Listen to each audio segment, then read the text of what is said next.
All right, our next guest speaker, many of us have seen him for really a number of years now. We were really concerned about what happened in the last couple of elections, really concerned that we didn't own our election systems. Our next guest speaker is an award-winning professor, law attorney, and he has now focused his experience and his talents, God-given talents, on election integrity. And he's going to share with you some ideas and some plans and some work he's already done. And I think you'll be encouraged with some action items. If you'll join me, please give a warm round of applause for Professor David Clements.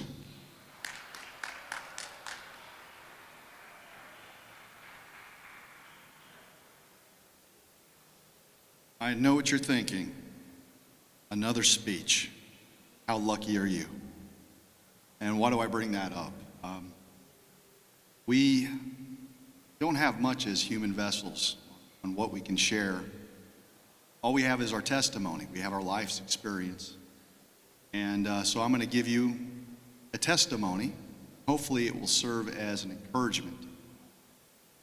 Number one, when I come to places like Tennessee, that so proudly read so many Republicans, I pity you all. Let me say that again. I pity you all. Because it's harder to discern the evil that you're up against. When I go to a leftist hellhole, if I go to California and I'm surrounded by conservatives, they see that Jezebel spirit. They see the spirit of confusion, where men want to be women and women want to be men. And it's so easy to target it and say, see the Democrats, see the liberals, see the Marxists. But when I come to places like Tennessee, proudly Republican, there's a different spirit at work. And it's the spirit of Python. Now, for those of you that may be puzzled by the Python spirit, it's not talked about much. A lot of people are familiar with Mammon and Ishtar, Moloch, especially the pro-lifers out there. Python is something that's been concealed from many, many folks, but if you open your books to your scriptures to the book of Acts, you'll remember this divinator, this fortune teller. And she tailed Paul and Silas, proclaiming the truth, that these were men of God, and they knew the way to salvation. There was nothing that she said about Paul and Silas that was false. And I think for 3 days, Paul struggled on what to do with this annoyance, because we're told in the scriptures that divination is forbidden. In fact, the penalty was death. And at some point, I think he finally realized the threat to him and the emerging church. And he rebuked this fortune teller in the name of Jesus. And she lost all of her value to her masters, who profited from her fortune telling. Well, I'm here to tell you that the Python spirit thrives in places and environments where you all are mostly right. If you go to church, you are mostly right. And if you're in the right denomination, you might even be more than mostly right. If you're a Republican, you're mostly right. You look at your platform, most of us will agree on the things that are there. And it's in that environment of being mostly right that the Python will get very, very close to you, allow you to talk about truth, but the dangerous, bold truths, it will constrict your voice. So when you've gone to Republican meetings and you want to talk about, I don't know, election fraud, all of a sudden everyone starts to lose their courage. When you talk about machines, ES&S, in the state of Tennessee, all of a sudden someone wants to change the subject. When people want to talk about the J6ers, and people are shying away from that, maybe you don't want to invite them to your conservative meetings. That's the Python spirit. It's a constriction of the truth that might just set you free. Charlie Kirk was wrestling with a similar python spirit. Weeks before his assassination, videos started to surface about his concerns that he couldn't talk about what? Israel. One of the most ardent defenders of Israel started asking logical questions, like how is it that it took 6 hours before someone could respond in Gaza, knowing that this place is a surveillance state? He started getting constricted and told, you better stop talking that way or you're going to lose donors, you're going to lose money. And that same type of discussion happens when we talk about the biggest problem facing America, and it's the slave trade. But do you see it? It's so different than the slave trade of old, where you could see the shackles, you could see the slaves, but now it's different. It's invisible because it's done through this thing called a black box, whether it's Dominion or ES&S. So I want to talk about a path where we can conquer the enemy. Because last year I gave a speech when it was raining out here, and it was different. We hadn't had our November election yet. Trump wasn't in. And many of us, I think, were more passionate because we're thinking the world's about to end. And right now I want to caution you all, because Trump is in, many here are on autopilot. And you've forgotten about the hell we've been through for 5 years because you're waiting for someone to save you. And it still has to be a combination of, yes, a great president, but also we the people. And if we the people don't do our part, this will be a short-term lease on freedom. And in 3 years, guess what? We go back to hell. So for everyone that gets up here and talks about voting, talks about babies, Bibles, bullets, wants your vote, I ask you, has the Python spirit constricted their voice to not talk about stolen and rigged elections? Because we didn't solve the problem just because Trump got in. There were interventions that took place. What happened in 2020, if you remember? On election night, you all thought Trump was ahead by hundreds of thousands of votes, and he was. And then we saw this thing happen, this digital insertion of hundreds of thousands of votes being injected in the dark of night. We call it the F curve, the fraud curve, in your swing states. And in that same dark of night, we saw vans show up with fraudulent ballots that they ran through tabulators. So the enemy mastered two things.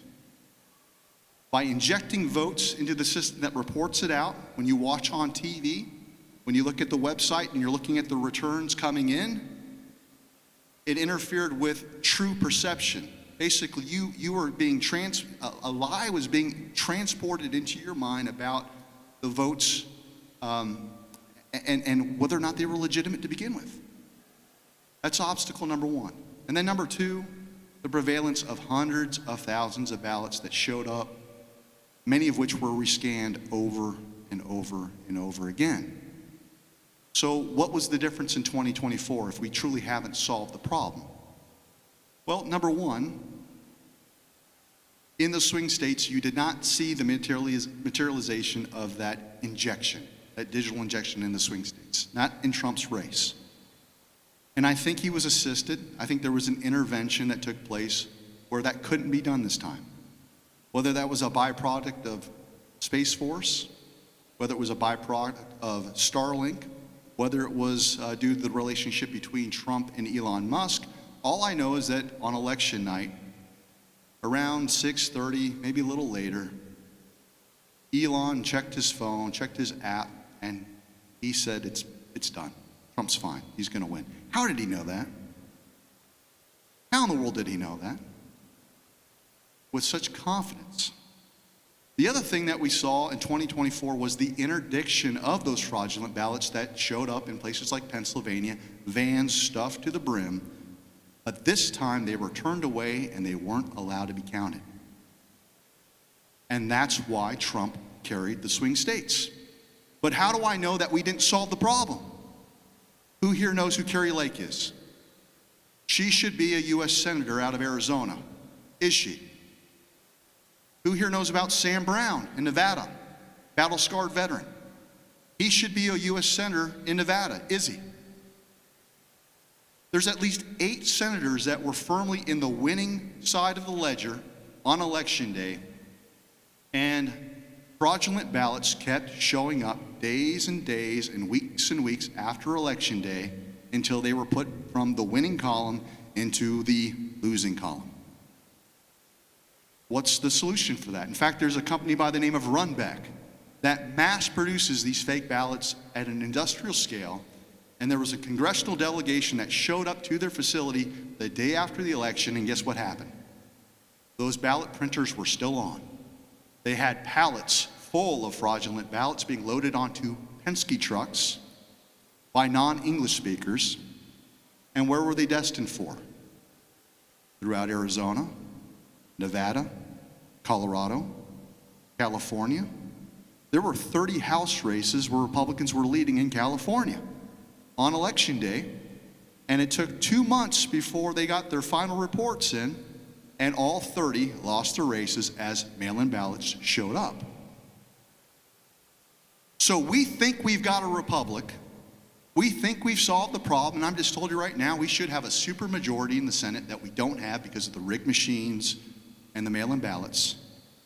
We should have a huge surplus of Republicans in the House, but we don't. Trump got in, thanks be to God.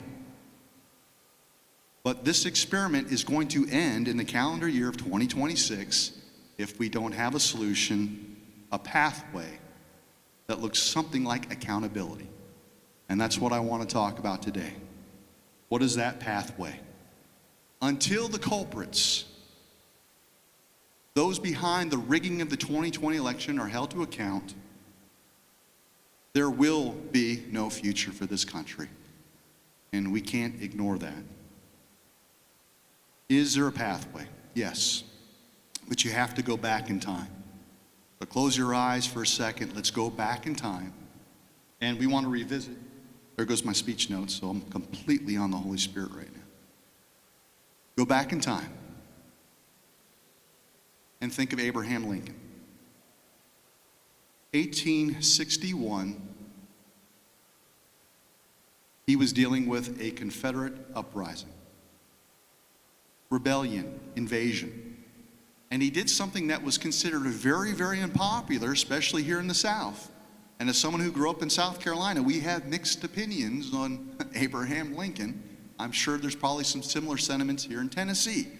But the point is there was already an invasion and a rebellion within the ranks where people wanted to throw away the Constitution to keep slavery intact, the old form of slavery. And Lincoln basically suspended the writ of habeas corpus. Article 1, Section 9 says you can suspend the writ of habeas corpus if 2 things happen. Either or. Invasion or rebellion. So let me ask you this. Have we not had an invasion of our country? How many illegal invaders have come across that southern border? Have we not had an invasion that was physical? Anybody deny that? Stephen Miller comes out and does the debriefing. What does he tell us? We are under invasion. There's been a rebellion. Well, here's the other thing that you have to realize. That when that illegal invader comes across the country, if he wants to work, usually most employers require at least an ID. So they go to the DMV. And thanks to Bill Clinton, who signed into law the motor voter law, everyone that conducts DMV business, guess what? They're added to your voter rolls. And your clerks are prohibited from investigating whether or not they are citizens before they are put on the voter rolls.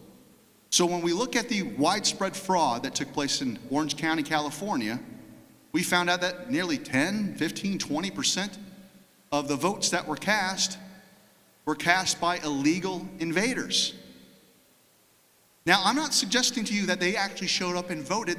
They didn't. But when they were processed, they had a voter ID number. And someone could generate a fraudulent ballot tied to that voter ID, and because almost every state adopted these infernal drop boxes, NGOs could print those ballots by the tens of thousands and start, thank you, stuffing them in drop boxes. And that's how you lost your races in California. That's how you lose races in your primaries if you've got the drop boxes here in Tennessee. So we've got a different type of rebellion, a different kind of invasion in the year 2025. It's a digital rebellion, but it's the same impact as that the Confederacy of the 1860s. It's just harder to spot. We don't call them Confederates anymore. We call them rhinos. We call it the institution the Uniparty for a reason, because you already know they're not responsive to anything you have to say because they own the black box. They own the slave trade. And in places like Tennessee with the Python spirit, it's harder to prove, because they're sitting there going, what do you mean? We've got Donald Trump. We voted for Donald Trump. Our elections are fine in Tennessee. In the words of Gandhi, bullshit. I might have made up that quote. It's not true. And we're running out of time. So here's how we evaluate the dilemma. If you know that your Congress is captured by uniparty thugs that have sold us all out for decades, if you know that the judiciary is captured, how in the world can President Trump move? Because he's not going to have the legislative support to get rid of the machines, to get rid of the mail-in ballots, because if you did that, you would get rid of 95% of the people that are there. You have to retrace your steps back to Lincoln. He couldn't count on the southern states. So what he did, as states began to secede, he had a targeted suspension of habeas corpus. After Virginia seceded, Maryland was quick to follow. They wanted to secede. Targeted them, started arresting people along the rail line from Maryland to Philadelphia. He quelled a rebellion. There were persons like John Merriman, who was effectively an Antifa terrorist of the day, where he's burning down bridges, helping the Confederacy against the Union. He was arrested. Tribunals were held. Clements, an Ohio congressman, was also put under a tribunal. They started thinking in terms of, how do we put down the rebellion?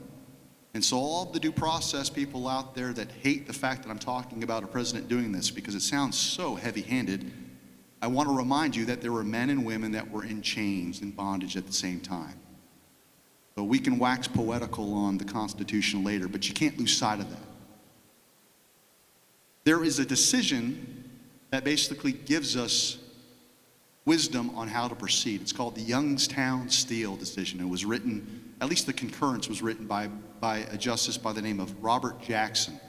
And he was a Nuremberg prosecutor. And he set up the criteria for presidential power in time of war. The president's power is at its peak when he has the backing of Congress. But we know that Trump does not have the backing of Congress. Trump's power will be in the twilight, where there's inaction or silence. Maybe we can expect some silence from Congress because they're usually a bunch of cowards. But if Trump acts in a way that's defiant to the will of Congress, he is said to be at his lowest ebb of power, meaning all he has to hang his hat on is his Article II power as the commander-in-chief. And that Article II power is not great unless it's a time of war. So the question for you, folks, do you realize that we are in the midst of a war? Maybe not with bullets, but it's a war nonetheless. Because if your government has been taken over through these black boxes, if you've been subjected to a bioweapon, which we all were in 2020, do you not have the conditions for a wartime presidency? I would submit to you that we have those conditions. And so why don't we start rounding up people by the tens of thousands to get this problem solved? So as a law professor, someone who used to oversee 6 law enforcement agencies, I know how to prosecute. I've got 8 first-degree murder convictions under my belt. I've taken on the cartels. And I'm telling you, the problem as I see it is too big for a civilian justice system. It's far too big. But I want to take Trump at his word, because he made you a promise, he made me a promise. And what did he promise when he put his hand on that Bible in 2017? That he was returning what? The government back to the people. He promised me that. And two, he said out loud several times, I caught them all. Well, goody. You've caught them, but I haven't seen a neck snap. I haven't seen a chest cave in by a firing squad. Until I see it, we have not won anything. So is there a legal mechanism for that to happen? Because if there's any radical leftist papers, I'm sure that will be the headline of tomorrow's Loud News. Quote me on it. Yes, there's a pathway. Back in that same time period of Lincoln, over 392 enemy belligerents were tried by a single tribunal in 37 days. So now we do the math. Let's say that the swamp, the traitors, the treasonous, the rebellious, that number, let's say, totals 15,000. You could prosecute with 20 tribunals, 15,000 souls in less than 6 months. Just do the math. And it's going to happen. So for all of you that are frustrated with Pam Bondi, even though we have an indictment of James Comey for perjury, and we're thinking, is perjury the best we can do? For a guy that facilitated a soft power coup against the president, is perjury the best we can do? Have faith that there's a tribunal.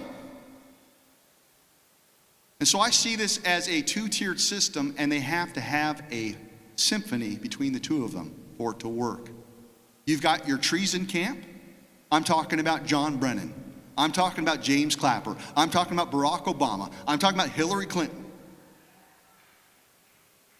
I'm talking about 90% of the thugs in Washington have aided and abetted the enemy. And under the 14th Amendment, I believe it's Section 3, if you aid and abet that rebellion, you can be removed. It needs to happen. But if you've got 397 trials one day, why aren't we thinking that way? If you've got a designation of Antifa as a terrorist organization, which just happened, and a designation of Venezuelan narco-terrorists, which also happened, and you realize that both have a role to play in the rigging of our elections, maybe something's starting to materialize in your head right now. Because one of the biggest bastards on planet Earth, a guy by the name of Dr. Eric Coomer, a member of Antifa, was the prime software engineer over at Sequoia Voting Systems. And he brought that damnable code into our elections. You've got foreign interference. We have so much evidence on what has happened in the meddling of our elections, from Serbia to China financing fraudulent ballots, that we are dealing with a fiction, a wholesale fiction in our elections. And we have to solve the problem. So the civilian courts are not a good fit. But you can pursue them through this thing called RICO, racketeering.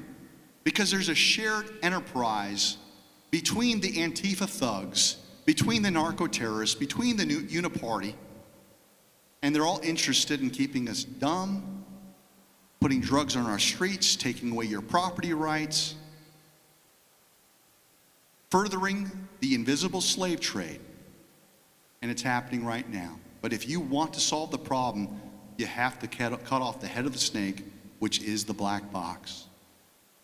So I want to pivot towards the end of this speech and really, really focus on what your role in is all this. Because you're sitting there, well, that's great. The president can do all kinds of cool things as the commander-in-chief. Where does that leave you? Have you turned up the temperature and demanded that you get rid of the ES&S black boxes in Tennessee? Have you confronted your election clerks about these fraud facilitating systems? Have you made it the issue on your palm cards if you're running for office? Or are you still giving us the failed, tired talking points? to get you in the door so you can have your part of the Python spirit to dumb people down, to miss the point of the biggest thing that's ever happened, which is you have the opportunity in 2025 to be an abolitionist, someone who can be a crusader to end the slave trade. I believe that President Trump is cloaked in tremendous power, and he understates it all the time. But I'm going to go ahead and just pepper you with a few questions to consider. Legally, what could have transpired when that bioweapon was unleashed against the American people in March of 2020? What could have happened when that pandemic was foisted upon you to shut down the government, shut down your businesses, undermine President Trump's first term, and set up the pretext for mail-in ballots to rig subsequent election? Did Trump have any legal options at that point? And the answer to that question is yes. There's this thing called Directive 40, and it allows for continuity of government. It allows Trump to now hand over parts of the essential core aspects of government to the military, work in tandem. And if this happened, so much makes sense. So question number one, you all remember where you were when Trump was nearly assassinated. Everyone knows where you were standing. So let's go back to Butler. What was Trump doing before he was shot? Didn't he look over to the side and point to a chart? You all remember him pointing to that chart, and it had immigration statistics? And then there was an arrow to a point in that chart where effectively illegal immigration was at its all-time low, and the date on that date was April 1st, 2020. Y'all remember that? Did you see the note that was directly by that date? Raise your hands if you remember that note, because I don't think you have. It says that Trump left office. Whoops. Did he? Because I could have swore I saw him finish the rest of his presidency as he departed, and the saboteur by the name of Joe Biden came in. That's the way I remembered it. But you have this curious note on this chart that says he left on that date. Could he have worked with the hardened military to acknowledge that we are so besieged by election rigging, by bioweapons to kill you all, to maim you, to destroy you, that he had to start thinking in terms of a wartime president? And if that happens, then guess what he gets to do? He gets to do all kinds of cool things, like direct troops to Portland, Oregon, which, by the way, is illegal unless we're at war, because there's a thing called the Comitatus Act, which prohibits military doing any policing of civilians. It's against the law unless you've got an active invasion or rebellion. Question number two to consider. Trump just assembled 800 admirals and generals to Quantico. And what did he tell you? That their chief duty was to protect the homeland from the enemy within. He's trying to lay it out there, folks, for you to see what the real problem is. I believe that he has caught them all. And I don't think we're looking at a lawless tyrant. I actually think that he is checking off every single legal box that justifies what he is about to do. Now, accuse me of hopium, accuse me of being deluded. What I'll tell you this is, if I'm wrong, we're screwed. If I'm wrong, you can't prosecute the swamp in a civilian court system. And then Joe Altman, my good friend, is going to write a book about it called We Are Screwed, right? But we're not. So this is where I want to go now. You have to start talking about things that are so historical. We are in a Lincoln moment. We are in a founding moment. We are in the greatest epoch of American history to reclaim what's left of this country. And you can't take what Trump wants to give you. What does he want to give you? He wants to give you back your government. He wants to hand you the baton. He can't hand you the baton if you're asleep, if you don't see the slave trade, if you don't see the black box. Stop pretending that our elections aren't rigged, for God's sake, and do something.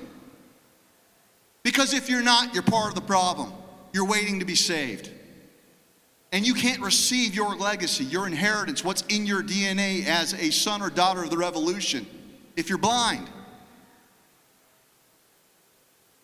So everything that I'm telling you right now, whether it's hopium, it's legal. There is a thing called the UCMJ. There are statutes on the books for treason, for seditious conspiracy, and all of them are available to the commander-in-chief who calls himself a wartime president. Question number 3, I submit for your consideration.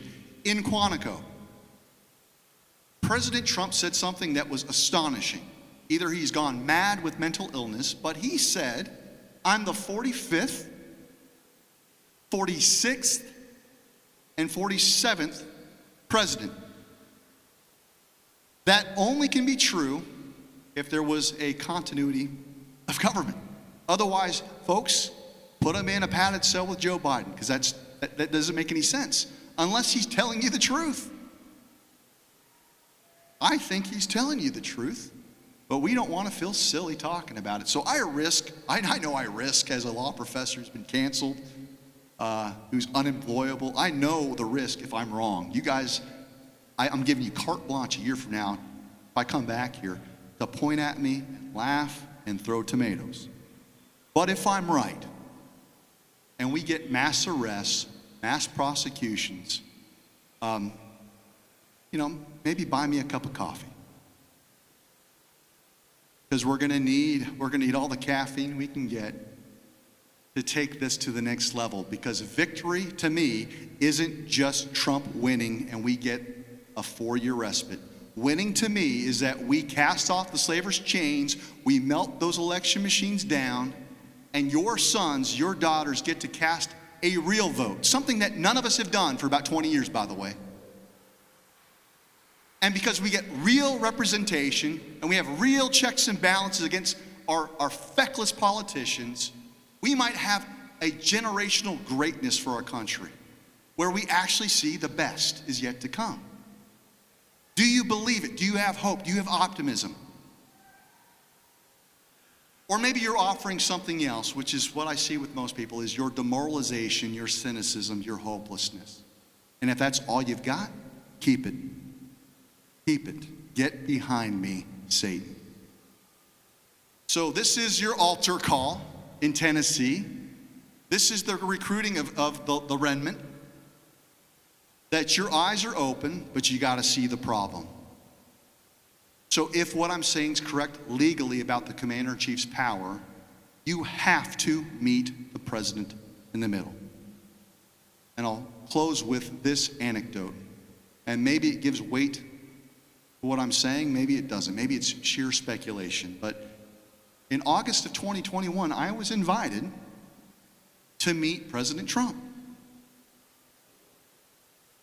Such a surreal meeting. And he had watched the cyber symposium where I presented. And he saw the cluster cuss that was that event with spooks and spies and honeypots. I mean, it was the most dangerous setting I had ever been in, because it was Team Evil's opportunity to destroy the election integrity movement at its inception. And everyone's trying to get the truth out to the people while you've got intelligence agencies trying to destroy us through lawfare or otherwise.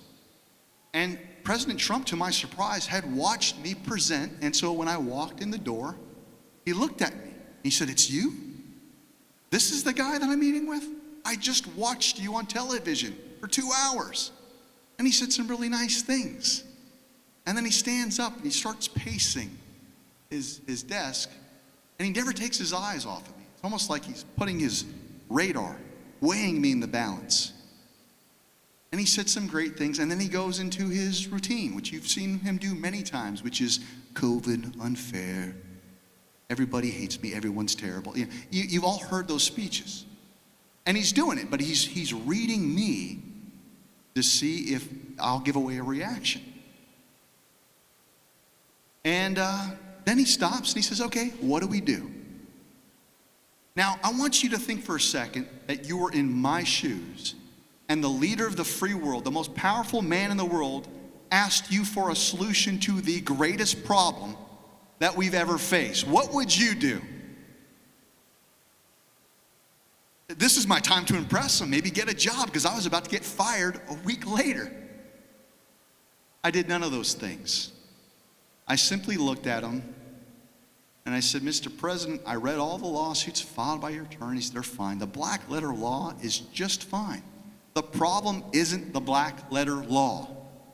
The problem is you. You pose an existential threat to the swamp. So I could file a lawsuit with 10 months more evidence. It will be dismissed twice as fast. Now think about that. The president asked me to wow him with my legal analysis, and that's what I told him. You're the problem. And as I saw it, I said, Judge, I see the judiciary completely captured. It's full of cancer. And I'll never forget this. Trump said, are you sure? As if to say, I wouldn't be so sure. Now, under my theory of continuity of government, there could be a court that was at work, even back then, that would have undergirded why he said it so confidently. Don't think that all of the judges are captured. Maybe in the civilian world, but not in the military. File that away. At this point, I need something from the president, though, because I would go on to lose my career the next week. I'd have over 1,000 hit pieces written about me by the Washington Post, and NPR, you name it. I'd have death threats. I'd have my wife subjected to death threats. I'd be poisoned. I'd have an IRS investigation. I'm talking about hell on earth has been my experience. And so I looked to him, and I just left the cyber symposium, mind you, with Mike Lindell and all this stuff about PCAPs and everything else there, and I looked at Donald Trump and I said, Mr. President, I have to believe that the fate of the country, the fate of the republic, cannot be in the hands of the My Pillow guy. That somehow he's got data that the creator of Space Force doesn't have. And I'm looking at him. And he gives me an appraising look. He betrays nothing. He says nothing. He's just nodding his head. And I'm thinking, maybe I'm just insane. Maybe he didn't hear what I had to say. But I'd like to have something from them. He didn't say anything. So I simply looked at him, Mr. President, I have faith that you have a plan. And when the time is right, because I don't see it in the courts of law, at least the ones that I practice in, I'll go out in the courts of public opinion, I will rally the troops, and I've gone to 49 states, done hundreds and hundreds of these things, where I am your resident chief evangelist of election denialism, election refusal. I am your resident crackpot for all things rigged elections. That's been the cost for me speaking out. But I told him, as you sit there, you're the commander-in-chief by virtue of our legal votes. You're the most powerful man in the world. When you act, I expect that the American people will meet you in the middle. And I hope and pray that the people of Tennessee will not make a liar out of me, because we have to show up. We have to take control of our local counties. We have to take control. But you're not going to take control of Loudoun County if you don't master the black box. And you're lying to yourself. You think you can outvote the cheat. You're not Donald Trump. What hope do you have? Now, I could tell you that after I gave my passion plea to Donald Trump, that he says, oh crap, you mean Mike doesn't have it all? Sounds like we're in trouble. He could have said, well, thank you for wasting my time and not giving me any legal analysis about my case. He could have done all of those things. Instead, he looked at me and he said, would you mind if I joined you for dinner?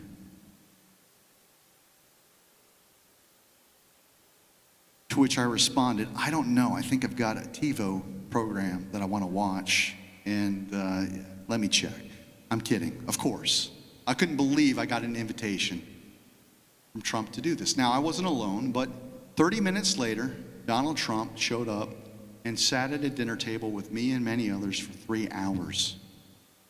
And it was the most surreal experience of my life. I got to sit at the table of our equivalent of a king and ask myself and have a conversation with God. How did this happen? How did this nobody in New Mexico get to sit at the king's table?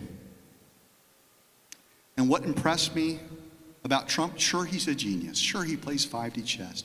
What impressed me the most was the way that he treated the busboys, the waitresses, telling them that they're beautiful, with like a grandpa with a giant wad of cash, fanning them out for anyone that would come by. And he made everyone's life better in that moment while I was there. And I left sitting there going, God's using this man. I have no doubts about it. So let me end with this. We don't serve Donald Trump. For those who call yourself a Christian, you serve the King. You serve Christ. And he's given a responsibility to vice regents, Americans, to safeguard this homeland for him so that his gospel can go out and go forward. But you can only do that if you're free. And if you're in bondage, you cannot complete the assignment. So find your courage. Listen to what the Lord God has to say to you for your particular assignment to make this place a little bit more like heaven, and meet Trump in the middle. And with that, my time is up. God bless you all, and have a great, great rest of your day. Take care.